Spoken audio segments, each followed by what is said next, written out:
The Columbus Blue Jackets got off to a slow start, but they've rallied to win 3 of their last 4. Jay Forster of Locked On Blue Jackets is here to talk about the difference in recent games and what it'll take to sustain it. All that and more on today's Locked On NHL Podcast.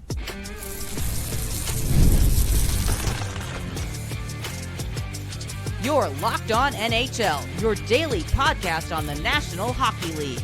Part of the Locked On Podcast Network, your team every day. Gil Martin here. Welcome, everybody, to the Monday edition of the Locked On NHL Podcast. We are part of the Locked On Podcast Network, your team every day. I want to thank everyone who makes Locked On NHL your first listen every day. Don't forget to subscribe on YouTube or wherever you listen to podcasts so you never miss an episode. Today's episode is brought to you by FanDuel. Download the FanDuel app now by visiting FanDuel.com and win $300 in bonus bets if your first $5 bet wins. It is my pleasure to welcome back to the show the host of Locked On Blue Jackets, Jay Forster. And Jay, it's been a little better after a slow start. 3 of the last 4. What's been the big difference over the last few games for this team? They've remembered that they're allowed to score goals. Mostly, there's been some ups and downs to start the season. They had a good performance. I think game 2 against Minnesota, Kromachenko hat trick, scored 7 goals. But since then, for the most part, it's been tough to find offense, which is concerning a little bit for a team that I think had the most 5-on-5 goals in the entire league last season. That they can't find those goals again this season. It's coming. They're figuring it out. They put 5 past Dallas on Friday. That's a lie. They put 5 past Dallas on Thursday, I believe it was. And then they put 5 past 4 plus a shootout goal past the Penguins this past weekend. So, they're figuring it out.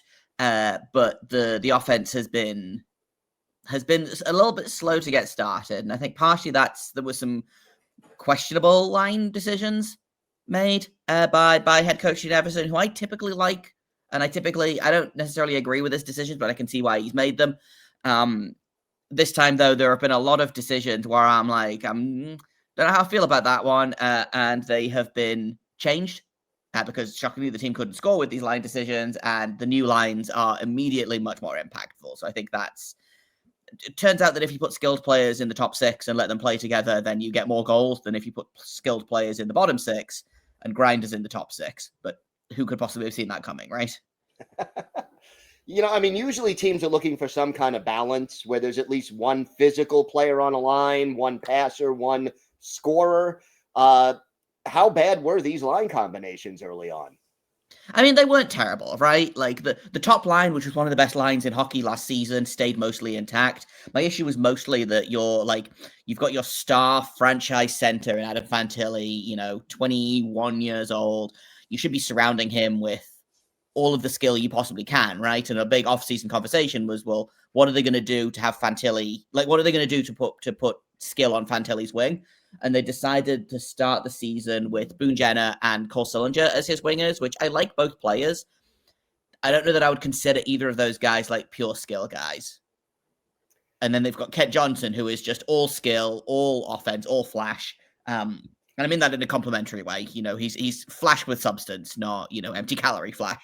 But he's playing on the third line. He's getting basically no minutes, and he's not putting anything together with those minutes, right? And again, Fantilli and Johnson were a great duo last year. Once Fantilli got Johnson on his line, he took off. I think he had 24 of his 31 goals were with Johnson on his line, and for the second half of the season. So it was just, again, a really confusing choice. Again, nothing wild of we're going to put Kromachenko on the 4th line or anything like that. But there was definitely some tweaks that I thought should have been no-brainers to make if you're having trouble scoring. That they took a couple of games longer than they really should have done to be maybe we should try this thing that demonstrably worked all of last season. So again, nothing massive, but a small concern to start the season, right?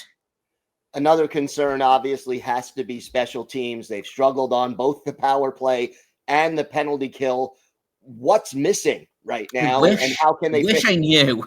If I knew that, I would already have gone to Columbus to talk to Dean Everson about it. No. The power play is, I think, just cursed. It hasn't been good, and I'm not being hyperbolic here. The last time the power play was in the top half of the league was I believe the 2017-2018 season when Sam Gagner was with the Columbus Blue Jackets. If people remember that one season that they had Sam Gagner, he was on the power play. It all went through him. That was the last time the power play has been even competent. It has been bottom third of the league since then, and it's not getting any better. I will say that for the power play, looking at the underlying statistics, it looks a lot better than it has in previous seasons in terms of like generating of offense, but they can't score, which has kind of been the story all season, right? Of they need to figure out how to score goals full stop, which is better because last season it looked terrible, and also the stats said it was terrible. This season it's terrible, but the stats say that actually it looks pretty good. So I'm hoping that, there's going to be some kind of tipping point. The penalty kill makes me want to tear my hair out. I believe they're sitting at around about a 60% success rate on the penalty kill. Yeah. It was a blissful moment for like 2 days earlier this week when they were 31st in the league instead of 32nd in the league. Now they are right back to 32nd in the league. Some of it has been just a lot of penalties. Like, they've been called for a lot more penalties than they usually are. Like, Columbus is usually a pretty low special teams team. They don't take a lot of penalties. They don't draw a lot of penalties. They play a lot of 5-on-5 hockey, typically. They've taken a lot of penalties to start the season. I think that's kind of exacerbating the problem.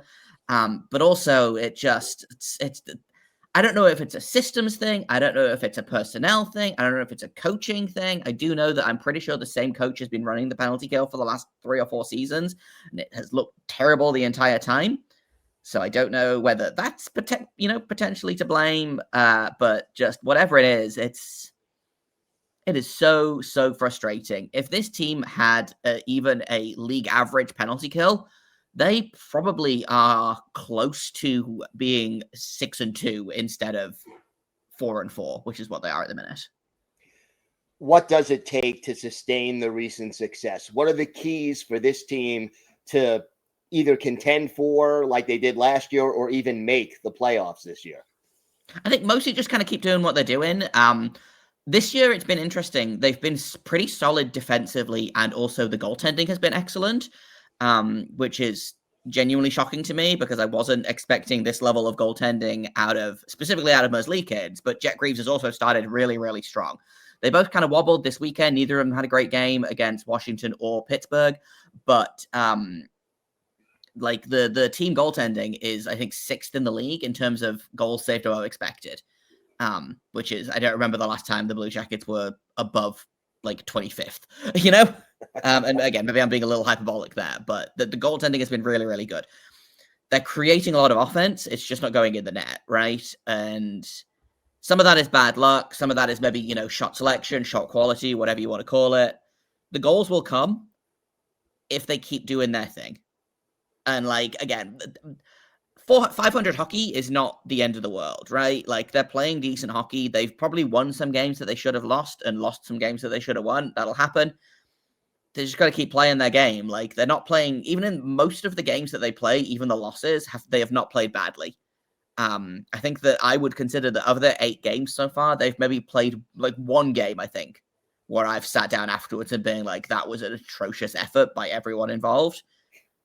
So, if they're playing 7 out of 8 games where I'm like, actually, they played pretty well. I know there's no moral victories in the NHL, but it's a good sign that they are, even if they're not getting the wins, they're playing well. And if they keep playing the way that they're going, they keep getting the goaltending that they're getting currently, things will continue to improve. It's a long season, It's a marathon, not a sprint. It is a marathon, not a sprint. No question about that. Jay, why don't you tell our viewers and our listeners where they could find the podcast and where they could find you on social media? So you can find me over on Blue Sky. I'm JAKOBFORSTER. You can find the show still over on Twitter for now at LO_Blue Jackets. You can find the show wherever you get Locked On NHL. We're on every podcasting app you can possibly think of. Or you can find us over on YouTube as well. All right, Jay, thanks so much. Always a pleasure. Great. Thanks for having me, Gil. Today's episode is brought to you by FanDuel. The NBA is back, and there's no better place to get in on the action than FanDuel, the official sports betting partner of the NBA. Even if you miss the start of a game or want to ride the hot hand, FanDuel has live bets on everything from who will score next to the fourth quarter comebacks. Plus, you could even combine your live bets into a same-game parlay for a shot at a bigger payout. It keeps every game exciting, especially when your team is making that late-game push. Right now, FanDuel is giving new customers $300 in bonus bets when your first $5 bet wins.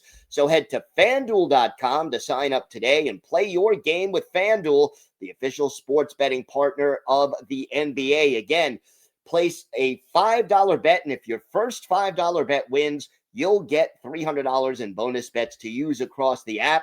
So head over to FanDuel.com today. FanDuel, check it out.